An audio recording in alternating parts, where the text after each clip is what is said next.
আপনার চেয়ে আপন যে জন। আজ 18ই আগস্ট। আজকের দিনটি ছিল তরুণ সঙ্গীত শিল্পী পৃথ্বীরাজের জন্মদিন। বেঁচে থাকলে হয়তো আজও গান, সুর আর প্রিয় মানুষদের সঙ্গে জন্মদিন উদযাপন করতেন তিনি। কিন্তু নিয়তির নির্মমতায় সেই পথ চলা থেমে গেছে বহুত আগেই। ক্লোজ আপ অন রিয়েলিটি শোর মাধ্যমে সঙ্গীতাঙ্গনের পরিচিত পান পৃথ্বীরাজ। গায়ক হিসেবে যেমন শ্রোতাদের ভালোবাসা পেয়েছেন, তেমনি সুরকার ও সঙ্গীত পরিচালক হিসাবেও তৈরি করেছিলেন নিজের আলাদা পরিচয়।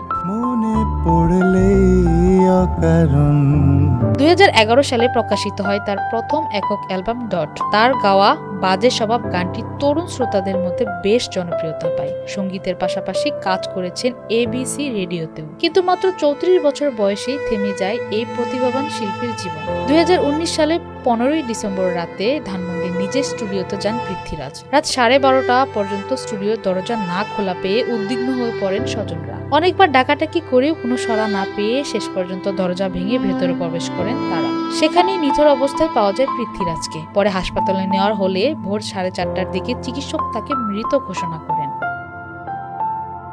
জীবন ছিল ছোট, কিন্তু সৃষ্টির স্বপ্ন ছিল অনেক বড়। তার কণ্ঠ, তার সুর, তার রেখে যাওয়া গান আজও মনে করিয়ে দেয় কতটা সম্ভাবনাময় ছিল এই তরুণ শিল্পী। জন্মদিনে পৃথ্বীরাজকে শ্রদ্ধা ভরে স্মরণ। অকালে থেমে যাওয়া এই শিল্পীর সৃষ্টি বেঁচে থাকুক শ্রোতাদের হৃদয়ে।